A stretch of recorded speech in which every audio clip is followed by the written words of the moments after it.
All right, good morning and welcome back to the VIP seat. We have a really exciting show today. Kenn Ricci from Flexjet is with us. And because this does involve litigation and a publicly traded company, I just have to do a quick disclaimer for our audiences here. The views and opinions expressed in this episode are those of the host and guest and don't necessarily reflect those of the VIP seat. This conversation includes discussion of ongoing legal matters involving a publicly traded company. Nothing here should be taken as a statement of fact, legal conclusion, or investment advice. All parties are presumed innocent until proven otherwise, and listeners are encouraged to review public filings and court documents. All right, we've got that out of the way. Great. Kenn, welcome to the show. We're so excited to have Thanks, you Jessie. here. Good. Nice to be here. Nice to be on the show.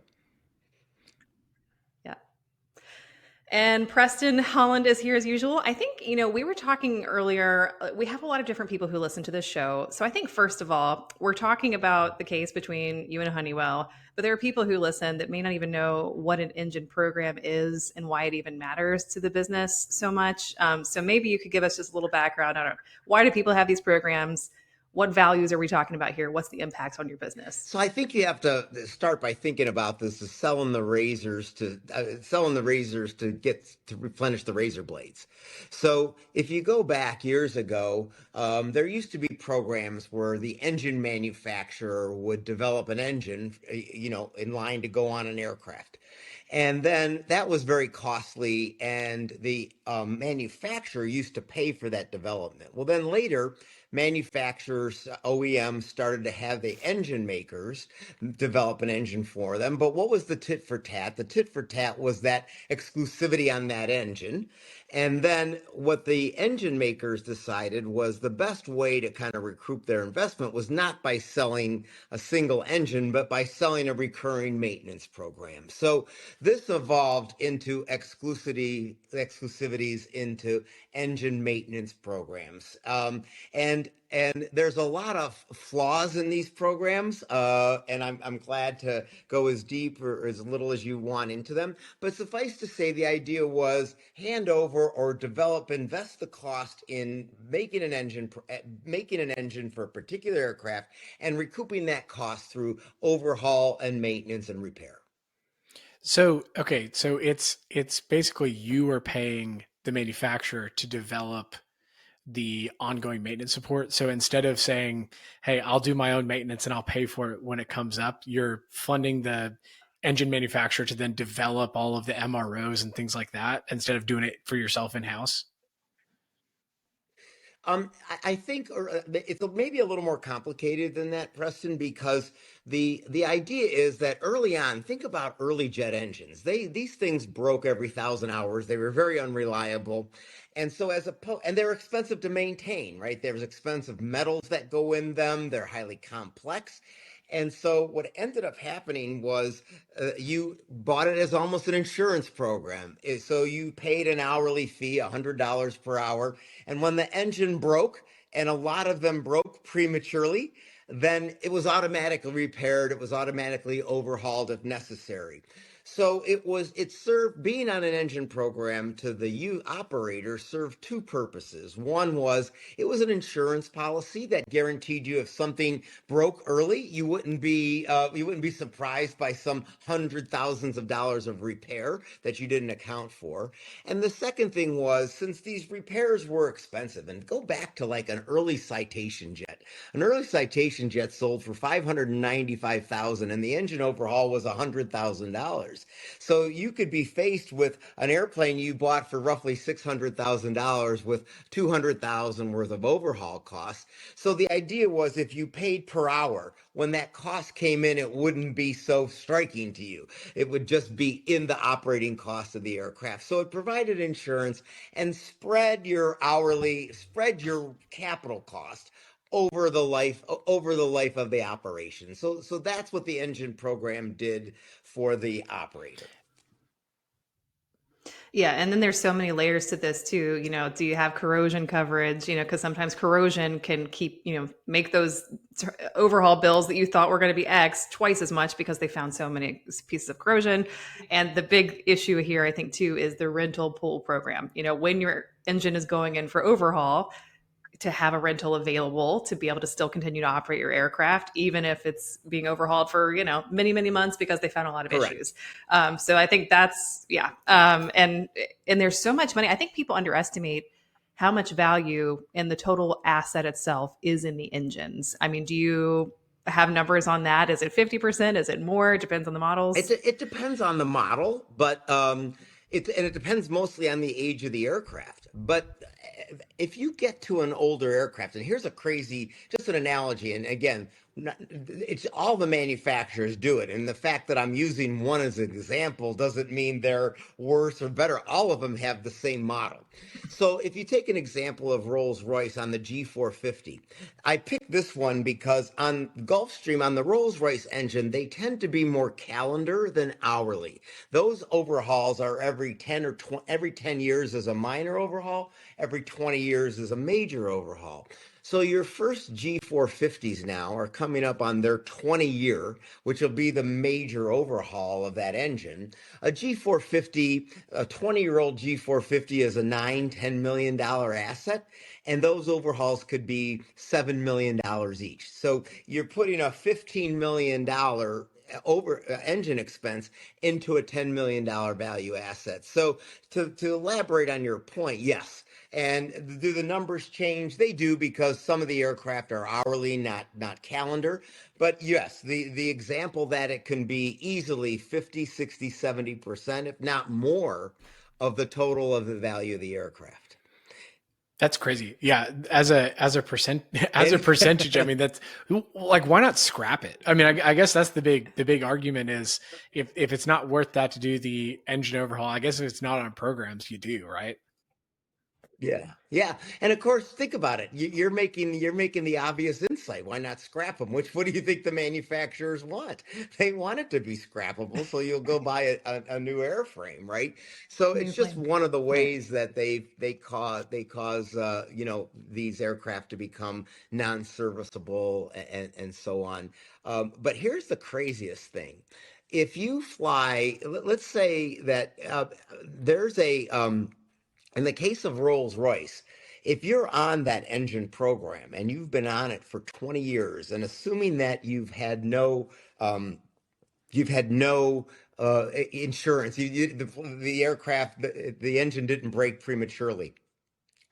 Over that 20-year period, you will have invested in two engines much more than 15 or 16 million dollars. So the reality is, if you're on program, then you've paid more over time, because you also have the time value of money over 20 years, which, will tell you that whatever you've put in is roughly tripled in terms of what it cost you to put it in. But then what you'll find is that Rolls-Royce doesn't really want to do that overhaul either, because it's very costly. So after you will put that in, there's always some program to make you not overhaul the engine. Yeah. Well, and I think too, it's worth pointing out, how different business aviation engines are to commercial airliner engines. And I think, Flexjet and NetJets are some of the first that were able to actually extend overhauls, push the time limits. For people who don't realize that, the airlines, they run them and they run them and they run them. They do testing and they do inspections, but there's no like hard and fast, overhaul time all the time. It's what's called on condition, which Right. people don't even realize you can do in this space. But I think, Flexjet and NetJets have done a lot of the groundwork to start getting more of that into the industry. But small operators don't even know that that's the Yeah. reality that can And in happen. fact, most of our recent aircraft, like not the Embraers, but the new Gulfstreams, the 700, the 650s, we're on condition. There's no absolute time to overhaul those. And it's also one of the reasons why, as a fleet operator, as a high volume, as a high hour operator, you never go on that program.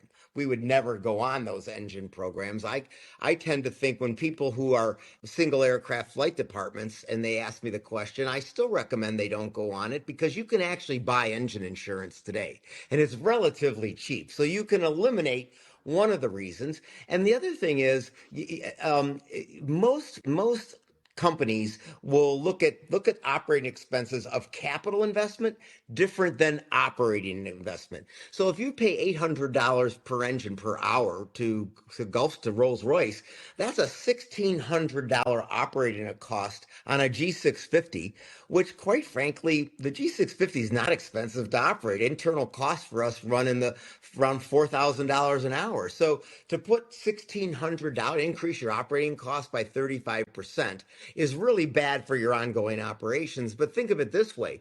When ultimately, if you decide to do those engine overhauls and you do them at 8 million, it's a capital expense. You're rechanging the value of the Hmm. aircraft, so it's capitalized. And also today, it can be subject to the full investment, to the full 100% depreciation allowance. So it could also be a one-time write-off for taxes while you capitalize it. So most corporations have come to the realization that that works for them too if they take away the engine insurance. So I think the fleet operators are moving in a direction where probably disrupting that model a little bit. So what about? Well, I was just going to Well, say and it that. used to be. What about Oh, how does sorry. that affect residual value? I think that that's the biggest argument with, like, yeah, it's great if Coca Cola can go not be on engine programs because they don't really care what happens at the end of it. But you have like high net worth individuals who, they're going to take a residual value dump potentially, or something that's not on programs becomes non-financeable, right? So it's like all of a sudden, it kind of the whole ecosystem gets really messed up when the guys buying new say, now we're going to skip engine programs. And then, the bottom of the value Yeah. chain kind of wants it. Well, as always, Preston, you hit on the one of the key issues, right? Follow the money. You have to start with the finance companies. Once you get the finance companies to understand, and they're out there. I mean, most of the non-regulated companies, like Stonebriar, Global Jet, they will do it. They will do financing without engine programs. Okay, it's not that is changing, but you're right. Years ago, it was for whatever reason it was like the standard. But now people have really quantified the risk. They realize, okay, the if I put $16 million over 20 years to the aircraft, it's not worth $16 million more. It's worth 4 million or $5 million more. So even the finance companies are wising up to that. The corporations, they're not really financing. They're putting it in some general pool of financing. So that issue is wildly different also It for them. also, But the reality is, it's almost like Bitcoin, right? If everybody believes in trust in the trading metrics is on program, then nobody wants, right? But it takes a certain amount of trust, and we're seeing cracks in that reality. that's awesome. Yeah. It's amazing. Yeah. But I also think, like, as a former fleet operator, one of the reasons we bought into these programs, there was like the smoothing of the finances and everything else that you mentioned, but also it used to be you actually got better access to loaners to certain parts. But, and I think this is a good pivot into like what's going on with your case. That's now no longer the case. It used to be that, you kind of got first priority if you were a program holder, but I think increasingly, and it depends on the company, it's a problem. Yes. And also, I don't know if you've looked at the cost to access those rentals today. First of all, even though everybody had in their fleet agreement that they had guaranteed rentals, they weren't available. So the Right. aircraft guys kind of threw their heads up and go, sorry, we don't have any rentals. So what was the purpose of paying for guaranteed rentals when they just said we don't have any? And not to Right. talk into the Honeywell lawsuit, but clearly in our case, in the case of Flexjet, when we went into the 15-year agreement with them, we negotiated guaranteed access to rentals. And when you just sign up for a program, there is a little clause in there. You gave the legal disclosure. Well, the legal disclosure in that engine agreement says, well, we'll get them for you if they're available, but circumstances can happen where they're not available. So people have the perception that they get better access, but they really don't. And you want to know the other Hmm. huge fallacy? Here's the fallacy of all fallacies. When you buy an aircraft, the engine comes with a warranty. And most warranties are 3,000 hours. In the case of Honeywell, I'll use that one since I'm familiar.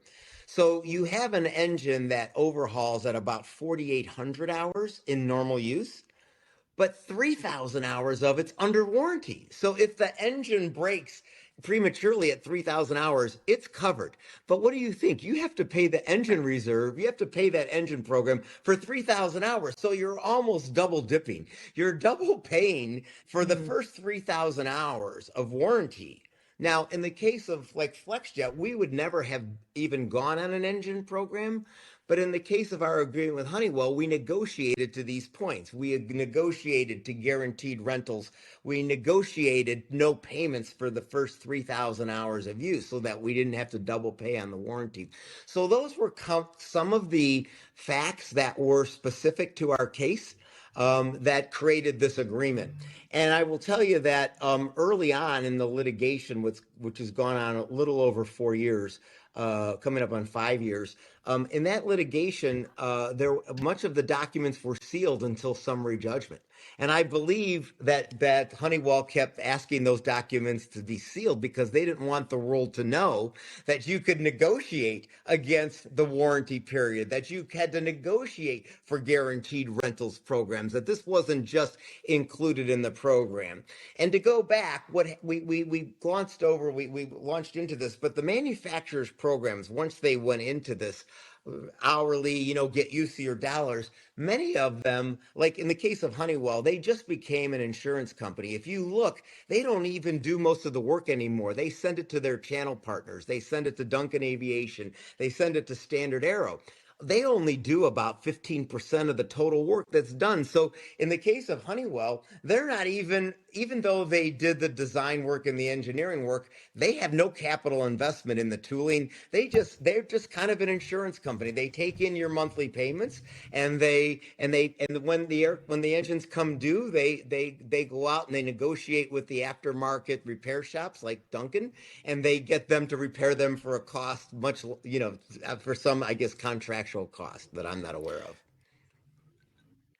Yeah, and you guys are heavily, vertically integrated. And if I'm correct me if I'm wrong, but you had an engine shop that essentially, Honeywell said, okay, you can't really do that and get this agreement at the same time. Can you talk about that a little Yeah, so bit? if you go back, if you want to ask the reason, how was FlexJet able to negotiate for a 15-year agreement for guaranteed turn times on the repairs, for no payments during warranties, which I would say were the three big things. It was because at the time an affiliated company called N1 that was the only alternative overhaul shop for Honeywell engines. And as we know, people in our industry, and maybe in our broader conversation, we'll get to the monopolistic effect that's going on in our industry. But Honeywell, to preserve that monopoly in 2016, came to us and said, "We'd like to buy your shop." Well, of course you would, right? But we would never sell it to you unless we were guaranteed. Our shop is there to do guaranteed turn times on our own engines. We need our planes in the air. And they said, well, if we were able to guarantee you the turn times, if we were able to do all those things, would you consider it? And so that's what evolved it. And I think in retrospect, what caused us to make the decision, because we are vertically integrated, and I hate giving away leverage like this, but I think we anticipated that long term. Today we have over 300 Honeywell engines on our fleet. And because we fly 1,000 hours a year, think of the fact that we're doing at year four, we're starting to overhaul those engines. So you have to take a look at our fleet, and figure out that we're going to start having this bow wave. If you just average in and think about, our planes will average 6 years, 5, 6 years is when we start to turn them. So just think about the fact that roughly 20% of our fleet is coming up for overhaul every year. So that's 60 engines a year. Our shop had a capacity for 20 to 30 engines a year. It just wasn't going to be able to keep up. So we were going to end up down the road having some of our work done at Honeywell. So it was opportune for us to think about making a deal with them for the part of the work we couldn't do, which then evolved into a contract a long-term contract for 15 years, which ultimately got done in 16. So it went through roughly till 2030 was when the contract was going to end. So that's the basis. But our leverage to be able to negotiate with the engine manufacturers was really because we had this shop. Of course, not having the shop now, I'm glad to be on these podcasts and help other people in our industry understand where the pressure points are and where we need to, as operators, need to be thoughtful about trying to claw back some leverage on our behalf. So I think that that's brought us to the leverage point that Honeywell had with you, which was divest the shop as long as you sign this long-term contract with us. We'll give you, concessions from a contract standpoint. So 2016 contract gets executed. Walk us through the timeline from there. So everything's probably feeling great. You had some big dinner at one of the MBAA or the CJI, and everybody's popping fancy wine. 2016. Walk us through from there. When did the relationship start to crumble? So, think about this again. We had this bow wave, and what I think the fundamental Honeywell issue was, and as most things happen, you have a different perspective in retrospect than you have as you're in the middle of the battle, right? You always watch the football players go look at their iPads at the end of the play, right? Because they have a perception of what's happening, but then in retrospect. So, in retrospect, let me give you a retrospective thought. I think that when Honeywell signed the contract and they were excited about the expensive wine and we were all excited about moving forward, I think that they probably were dealing with corporate flight departments that flew 400 hours a year. And the normal timeline was to collect these hourly fees for approximately 8, 10, 12 years. And so then the engine needed its first event, which was, at the 4,800 hour timeline. And in some of the engines, particularly in the Prater engines, the 73, or excuse me, the 7500s, they had a combustion liner problem that failed at that first inspection. But if you're the parts guy at Honeywell and you're anticipating how many combustion liners do I buy at 150 grand a piece, you probably think, all right, here's the fleet and here's what's coming due. And I don't really see a need for those combustion liners for several years, maybe dozens of years, right? But Maybe in the you get case of, fired before then, and it's the next guy's yeah, or there's a problem. new owner, And right? it's yeah. It's like, yeah, whatever. Yeah. But what I think happened was that no one expected in 4 years that Flexjet would be showing up with their 4,800 hour inspection. And so there were some of these parts in stock. And so at first it worked out pretty good. Now I will tell you, it's not like nobody was talking. We're giving them our fleet usage monthly. So they see it coming. Now, whether they didn't want to get ahead of it, maybe their budget meant I find companies like I find in this case that because it was a cash flow, they're an insurance company, what cash comes in and what goes out. At many times during this thing, it was always about cash flow and never really necessarily about pricing or so on. So I just think no one there wanted to pull the trigger to buy the inventory they were going to need, but they had some inventory. So for about the first year and a half, 2 years, things are okay. In fact, a key portion of this was as you know, Jesse, from the fleet operators, we can't be down for a long period of time, and I will tell you that they had to return the engine to us in 4 days or provide a loaner. And after that time, there was a huge penalty, roughly $30,000 a day, because that's what we valued our fleet being grounded as per aircraft. And if you have to go into the sell-off market and buy support and your peak travel days, it was a very reasonable amount of money to think about. And so they did fine at first. Then they started to get a little bit behind. The 4 day turn times they sent us 6, 8, 10 loaners. It was crazy. At one time, they sent us an odd number of loaners. Like, guys, what am I going to do with a non-number of engines? I mean, it takes two on every airplane. But in any case, what they were not. Then they started to not make the turn times, and then for about a year, they paid us the $30,000 a day. And $4 million. It was running like 1 month. It was a couple million. Then it got to 4 million. Then it got to like 8 million. And 1 month it got 8 million. They gave us a credit against future work. So again, back to the cash flow issue.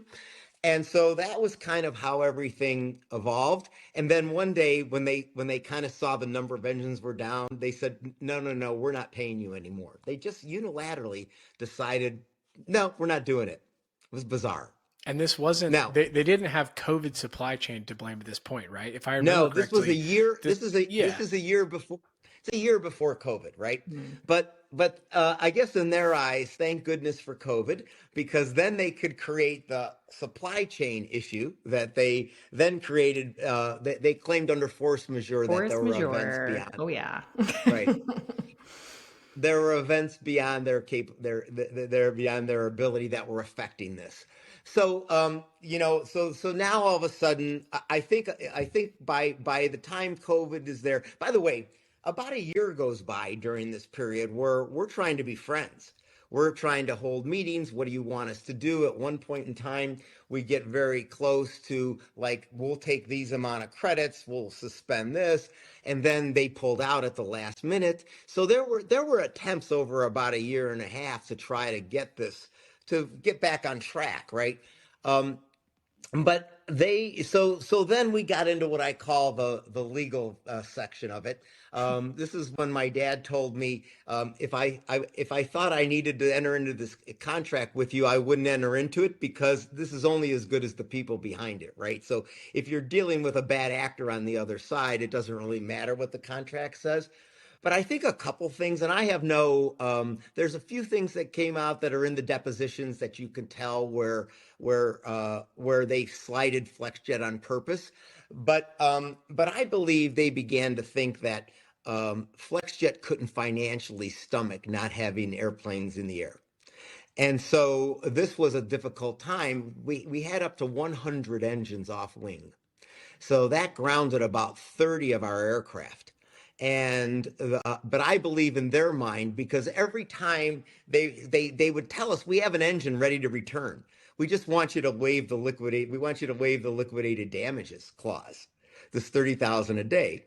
So in my mind, they were always not purposefully working on our engines in an attempt to hold us hostage to return, to give in to this fact that they had so many engines down. And I guess timing just worked out. The reality is that normally we try to sell our aircraft in the 11 to 12, 13-year age. That's when they leave us and they go into the secondary market. And so our Challenger 300s, we had 36 of them, and they were scheduled to be retired during this period. But because so many airplanes were down because of Honeywell, we kept that fleet active. So that's the only way we were able to perform. And believe me, it wasn't good, because customers didn't want to see an older Challenger 300. They wanted to see a newer aircraft. Yeah. But we were able to power through this. So it was a big gamble on their part to go ahead and try to not repair any of our engines, which is what they did for 2.5 years. And it's during that period now that the liquidated damages get to $30 million a month. Because if you're purposefully not returning any engines, and there's 100 engines down, you can kind of get to where the math got to. And that's how we get to this over $1 billion claim but I think they purposely went into it. And I know this for several reasons. One was, during the same period, they had other companies like NetJets, VistaJet, that use these aircraft that were getting engines returned to them. Hmm. They were also building brand new engines that went on to new aircraft. Yeah, I was going to In say, I mean, fact, the new airplanes were still coming out, meanwhile you're not right. taking care of your existing customers. Yeah. And the reason why they lost summary judgment, the judge even said it, that the summary judgment was against them on force majeure, was during the time that they claimed force majeure was in effect, they actually increased the number of engines they delivered every year. It went from like 1,000 engines to 1,100 to 1,300. So it seems like they had a very unique force majeure. It only affected the Flexjet engines, and it didn't tend to affect any of the other engines that were out there. So that's kind of the prevailing period. Then November of last year, we start to win summary judgments. They did some other things in the interim. They tried to unilaterally cancel a 15-year contract. The court ruled against them on that. Then it ruled against them on force majeure. And so all of a sudden, when they kind of realized the court case was moving against them, and also that we were surviving by keeping airplanes in the end, they started to return engines. And this started earlier this year, and now we're down to the fact where we probably only have 7 or 8 aircraft that are down now, and the liquidated damages are maybe running 4 million a month at this point in time. But they have certainly the court cases certainly caused them to get our planes back in the air. I mean, these are business killers. You talk about if Oh, you have the size and scale to be able to do that, but I'm a former charter operator and I didn't have, fractional deposits. We were running on very slim margins as it was, much less pilot salaries yes. increasing. You have your airplane down for 6 months with no rentals. I don't know how you make it as a small business. And just, I think that's what they were counting on. I think financially they thought we couldn't make it. I think they viewed us as a small operator. Hmm. I told Preston this once before, maybe I'm absolutely guilty of the fact of staying below the radar. And I think some people don't necessarily perceive us as strong as we are. That's on purpose. I mean, I never thought, parading around your achievements was a way to ingratiate people to you. But I think, and to the contrary, I think people never, I think they didn't respect us for what we could do, and we were able to survive. But it was not easy. And I'll tell you, you can go back and see, there were many board books where you can see our operational performance. You can see the degradation of our customer satisfaction that this caused for us. So how about like other orders? So in 2019, you placed another order. Like you're while all of this is going on, you're still having to continue to grow the business and all of this. Is Honeywell saying, "Hey, please don't put any of those new orders on this contract," or are they, are you forced to have it on the contract? Like, how does that I think like between 2019 and fall of last year, like business was still going, even though you're fighting with them on this issue. Yeah, but think about it. Now we're into the monopoly question. Like, what choice do I have? Right? I'm already pregnant. I already have all these aircraft. What am I going to do? And really, there is not a Honeywell alternative super midsize. Right? There really isn't a plane that's a super midsize that's made without a Honeywell engine. So you're stuck. Uh, but what's crazy is that even the OEMs were rooting for us because they run into the same issues with Honeywell. They don't get good support from them. They don't have, and maybe that's the more important part of the podcast, right? Is to talk about, we as an industry we need to solve problems like this. We need to make the manufacturers, because we don't have the buying leverage with the manufacturer. We don't buy the engines from them. Now, with the airlines, they get the opportunity to sometimes choose an engine, right? If you buy an airline, you can choose a Rolls-Royce, you can choose a GE engine.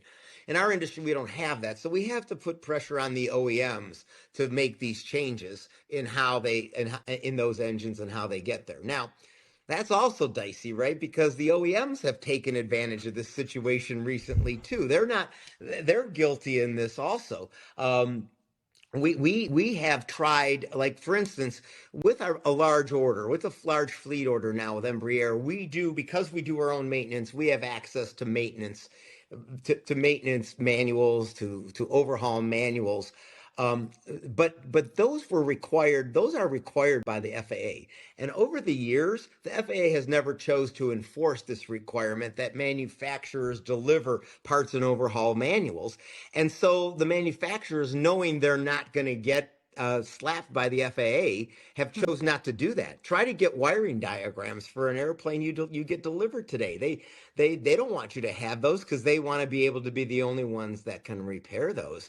And in many cases, like the engines, the manufacturers, the OEMs, have gone out to the landing gear people, to the charter generator people, and they have given them exclusivity rights. So Mhm. they agree not to give up the part manual. So we've created this whole monopolistic practice, which really hurts the operators in the end. The engine manufacturers are the most egregious, but there's other places too. Now, when we do a fleet operate order, we are able to negotiate, as many of those things as possible.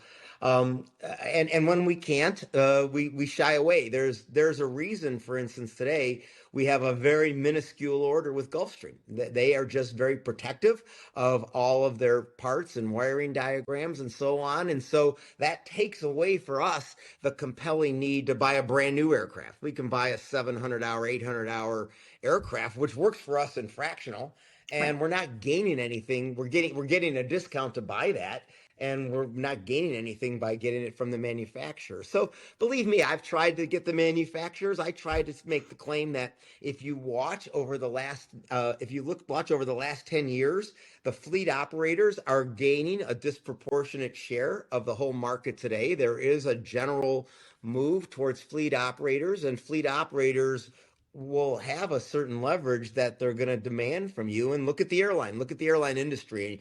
I think we want to get the OEMs and the private aircraft industry to think like the airlines do, to Right. think about the fact that you need to provide the same aftermarket parts and products and support that the airlines do.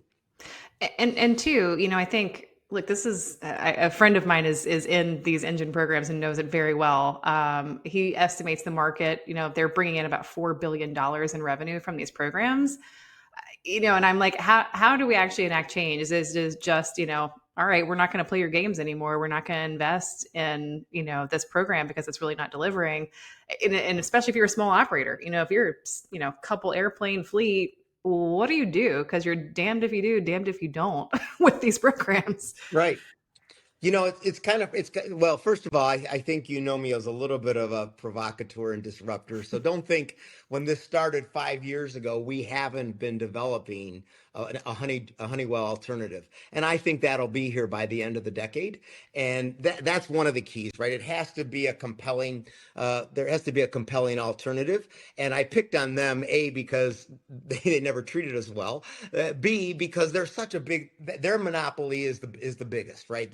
They have, and they're the worst at it. Even people like Rolls-Royce or Pratt, they do some things, but they still have a sense that there's a customer there, and they still feel like they don't want to chase you away from a Rolls-Royce engine down the road. So they do accommodate, they do listen. That is not the Honeywell mentality. And it's really interesting because now I think as they spin Honeywell off into its own aero company, I think it's going to become more important to them. Mhm. Well, they need to invest in their rental pools and their parts, all those things. They need to start putting that cash there. I mean, you can see a measurable difference. I was just comparing Rolls to Honeywell. When you look Mhm. at CapEx spending compared to, percentage of revenue, it's about twice as much. So Rolls is seems to be reinvesting in their pools. Again, it's not apples Yes. to apples, but you can see the numbers, and the investors need to push for Yes. that too because they're going to lose customers in the aftermarket. They're thinking too short term. Yeah, and you know what? See, there's a time to do that too was 5 years ago, right? Because right now you have people already moving in a different direction. You have someone like me who's already partnered with someone to develop an alternative to Honeywell.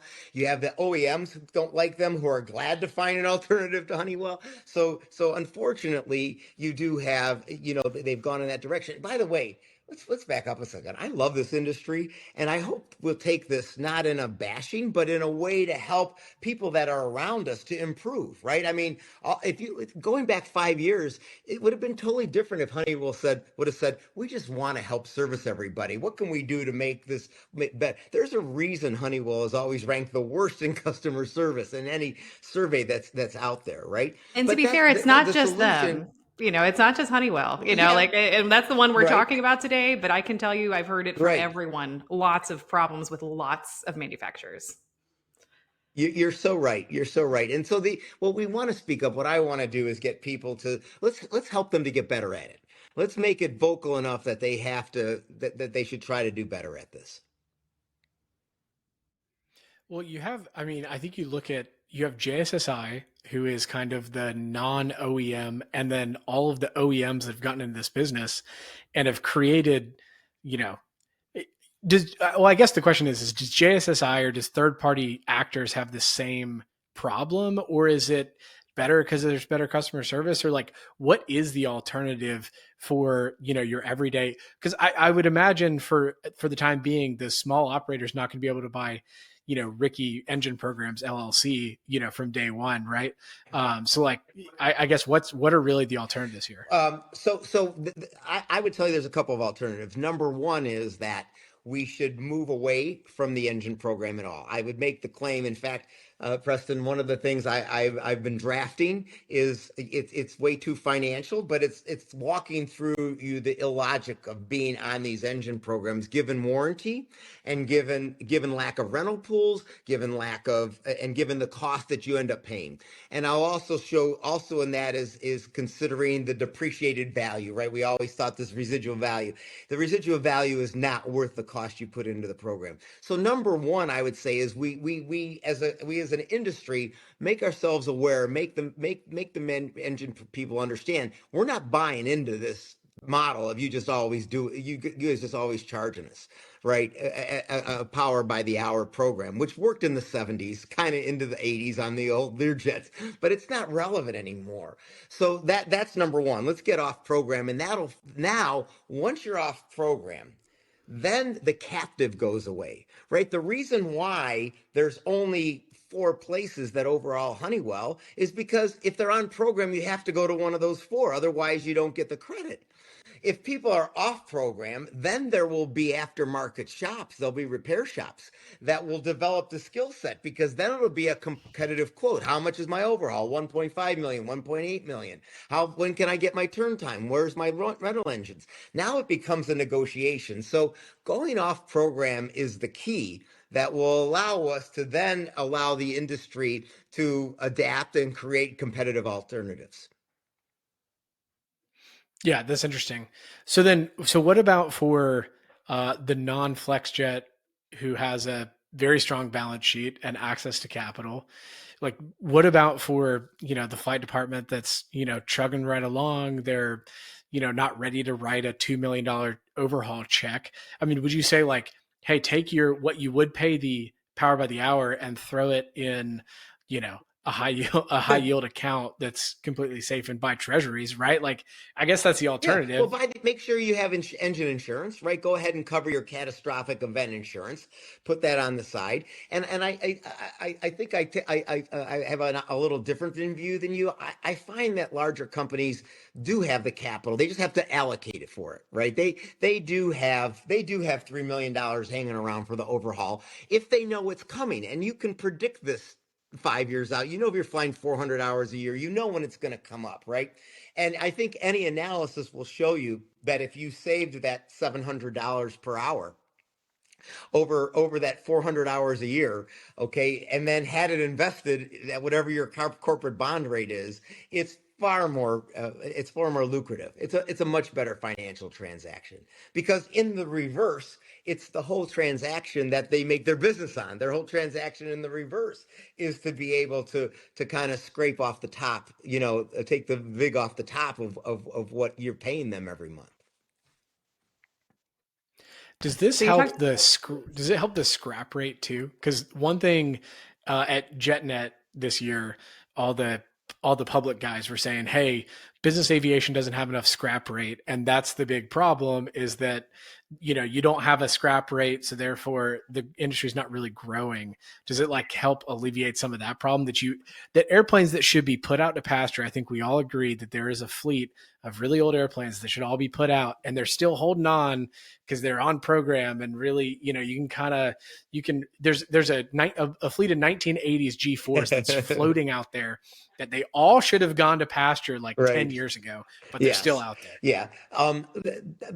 Absolutely. Right. I mean, absolutely, we should do that, and that would help. But it's kind of already baked in a little bit, right? Because you think about the third overhaul on a Challenger 300. So you have when that third overhaul comes up, that's getting crazy. So there are yes, it would help the scrap rate, but the problem that I think what you're implying is as long as I'm paying the engine program, you can't scrap it because I can always make you overhaul it. Whereas if I had a Right. $4 million Yeah. bill to overhaul it, I'd say, no, throw the thing out, right? Get the parts value for the rest of the airplane and make the engine expendable. And in a crazy way, not that we need to tell the engine manufacturers how to make more money, but couldn't they make more money if they looked at it that way? And somebody explained to me Yeah. an old engine has a lot of recyclable parts in it. There's a lot of titanium, there's a lot of recyclable parts, a lot of recyclable metals and things in those old engines too. Yeah, that's interesting. Although I guess my argument would be that it's kind of an all or nothing. Like you kind of have to get the whole new fleet off programs, or else you have this I bifurcated market of like, here's the Yeah. programmed airplanes and here's the non-programmed airplanes. I guess that's part of the challenge. And if you've got strength, what about your hopefully your competitor, number one competitor, kind of follow suit. I don't know. We'll see if Daddy Warren wants to. You know what? It's funny. It's funny, but that would be the number one person I hope listening to the podcast, right? Because if they and us, we are not always competitors. We have things that we're aligned on, and this is an example of things that we can help move the industry and change it in a very positive way. So we did Yeah, touch a little that's bit interesting. on capitalizing, and I just have to ask this question because I get mixed results depending on the CFO. Do you think that you can capitalize engine program expenses, or do you have to expense them on a monthly basis? The engine program expense themselves? You mean Hmm. the hourly expense? Yeah, yeah, the Well, hourly. I've had the same auditor for 8 years, and they tell me unequivocally I have to expense the monthly, and I can capitalize the major expense. Yeah, Hmm. but you know what? We know All that's right. true Yeah. because if you VistaJet publishes their documents, they have public financials because they have Yep. bonds, and they do the same thing. If you read their financials, Right. they write off and capitalize. So yeah, uh-huh. I think it's always made sense from a financial point of view, but I've definitely run into auditors and finance people that have been like, "No, no, it's just regular expense." I'm like, "No, it's basically a prepaid long term Yeah. liability, or the expense. It's not, not yeah, not to get not to get a clarification. field That's from the good. podcast, but Preston's heard me talk about this before, right? We always talk about EBITDA in when we talk about our businesses today. It's so irrelevant because it's really free cash flow. And if we're Yeah, valuing these types of fleet, if we're valuing charter operators, fleet operators by free cash flow, then obviously the monthly expense it really is going to hit you because free cash flow is going to go away, right? It's going to take away from that. Yeah. right. Yeah, they've a lot of people forget the I is interest and The the A is amortization, and there's the Yes, depreciation where Ken doesn't have much depreciation, his owners have the correct. depreciation, right? There's a lot of financial engineering that can go behind some of those numbers, and really at the end of the day it's free cash flow that matters. And it also plays into, like, Honeywell is playing a free cash flow game Correct. too, right? It's kind of, it's a dance. One thing that I thought was interesting, as in some of the research that I was doing, is that Honeywell does not see this issue as a threat. Like, they don't call it out in their earnings reports or anything like that. Like, what do you think about that? I mean, do you think you're not a huge threat Well, here? first of all, they did disclose us, right? I mean, we are in the 10K now. This lawsuit showed up there. It's $1.50 a share if when they pay this, so it's not insignificant. And it is. They did disclose it. They expanded the disclosure this month. They made it much more. It used to be buried in June. It was buried a little bit. Now it's really big.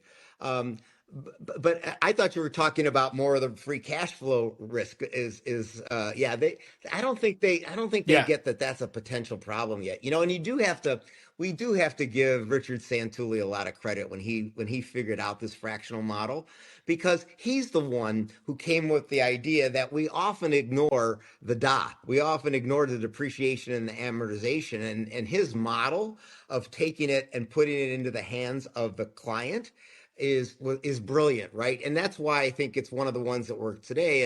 And that's why sometimes when I see models, everybody says, well, it's fractional without having to buy the aircraft. Well, that's not fractional. That's a totally different model. That's just a charter or lease plan, and that's not it. But Santulli really came up with the idea, and thank God he had his background in leasing and figured it out, because it made this industry, it put it on the map, and it is from a fleet operator, it is the model that works very, very well. And I've failed at many of them. I think it also, the problem with the engine programs is, for somebody who's in fractional, even more so than someone who's in charter. Like, you look at a VistaJet, and this problem would be arguably way worse for them because they're having to eat a lot of that cost. Whereas ultimately, FlexJet is passing that engine program expense onto the Correct. customer. At the end of the day, Flex is doing this, right? They're taking from the customer and they're remitting it to Honeywell. And so let's use that leverage. Whereas if you just were stuck with this and it was like, it's an expense on your side, like that would be a much worse Right. predicament. Yeah, and I can Go chime ahead, in Jessie. as a former charter operator. You know that I would have a hard time making the same margins today that we were making, 5 to 10 years ago. It is a totally different world with these issues, cost of Yeah, crew, cost of cost of crew. everything that has gone up substantially. It's very hard as a fleet operator that doesn't have, that fractional Yeah. side. Um, yeah, and remember, the economy is not stagnant. The values, the residual values of aircraft go up and down. So sometimes, like in 2008, the residual values were way low. Today, people are getting 85, 90% of their residual value because the market's hot, right? So how do you even predict as an operator, right, where that residual value is, where you're going to time the market? And you know how it works. You always need more planes when you have to pay more for them, and you want to sell your airplanes when they're not needed, so the value's down. So offloading the depreciation, the residual value is very, very, very helpful. That's super interesting. Well, if you had one piece of advice, Ken, to small operators, and it's not, hey, ditch your engine programs tomorrow, but other than ditch your engine programs tomorrow, when talking about this big issue of kind of the monopolistic domination from the manufacturers, what advice do you give to kind of one smaller 1 to 10 aircraft So operators? what I would say is, look, just be cognizant of what's happening, right? What's happening is there's this whole play to force you into the manufacturer's repair world where they can have higher costs and more downtimes. That's so just be cognizant of that. I'm going to give them three pieces of advice, but be cognizant of what's going on. Second of all, remember that the downtime of the aircraft is more important than the cost of a repair. If it's $8,000 exchange, right? But and its repair is $1,000, but you got to wait 2 weeks. You should always do the exchange because we tend to we have an expiring asset. If we don't fly that airplane today, the cost, the opportunity to get revenue is gone tomorrow. So don't undervalue. You tend to have a person who heads up your parts department, and they think they're getting valued by how much. I bought the part for $1,000 instead of $1,800, right? But that might not be the rule. You have to keep your eye on on expiring revenue opportunity, right? So when you go into your repair world, do it in the backdrop of opportunity cost, not only the exact cost of what that asset is, right? And then number three, where you can, we used to have this kind of negative connotation of gray shops, people that were not authorized by the manufacturers. Support every gray shop you can. These people are doing a great service to us to help create a good competitive environment, and nobody cares about whether or not you fixed your starter generator in a gray shop or not. Yeah, no, that's super useful. Well, Ken, thank you so much for coming on the VIP seat. I think this has been one of the most interesting conversations we've had on this show so far. At least I know on my side, you're always out there in front. Are you speaking at all at CJI I, I this am week? I am not this week. The calendar didn't work out in my favor this year, and I don't want to overdose him. I was there last year. I'll let somebody else take the front stage this year. Yeah, No kidding. Well, this has been great. awesome, Ken. We really appreciate it, and we will be watching, and hopefully, in a couple months, can have you back on with an update of how this all shook out, because I think it affects the entire industry how this decision goes, because it's not just Honeywell and it's not just FlexJet. I think that it's kind of setting a precedent for the rest Thank of the you, industry. and thanks for having me on, Jesse. Great to see you again. Also. All right. Well, Jessie, this has been another fantastic episode One of of the the best. VIP seat. Um, I think we've all got a lot to learn here. There's a lot of operators that listen to this show, so I hope that this was useful for you guys. There's a lot of financier people. I think that I asked the questions that I needed to ask because the reality is that engine programs are a huge piece of the equation for ultra high net worth folks financing airplanes And I and not think paying cash. too, I gotta like add on to what Ken said with, understanding what revenue you can make per day. I will tell you at my operation, we knew our day was worth $15,000. Every day that that plane didn't fly was a $15,000 loss. So if that, you need to have your entire team understand that. If a mechanic thinks, oh, spending $1,000 on this part, but it gets in, I can get it cheaper if I get it 2 days later, they need to know that number at all times. So I think that was like a huge takeaway. Yep, no, that was great. Well, on next week, we will have a lot of CJI hot gossip. I will not be there, unfortunately, but Jessie will. So if you're going to be at CJI, be sure to find Jessie, stop her in the hallway, tell her how much you like the show. For all of the new listeners, we need one favor from you. We need for you to subscribe to the VIP seat in whatever podcast player, YouTube, iTunes, Spotify, Amazon Music, wherever you listen to podcasts. We need you to subscribe. Subscribe to the newsletter at thevipseat.com. We will send out a quick summary of exactly what we talked about today for the newsletter subscribers. Leave us a review. So that is the best way to help us grow the show. Leave us a review. I'm going to go ahead and do a little check and see if anybody has left us a review for us to read out loud on the podcast. I Because think we as a got a reminder, comment this afternoon. we did get a comment this afternoon. Chris, to Chris 5 hours ago, who commented, "Great show, guys. We like you. Thank you." Thanks, Chris. Thanks, So Chris. if you too want your comment read aloud on the show, be sure to go and leave us a review on Apple Podcasts. We are so thankful for you for listening to this show. Hopefully this brought some new listeners. You can count on us every week to give you the top 5 stories in business aviation. For Jessie Naor, who is my awesome co-host, I am Preston Holland, and we will see you next week.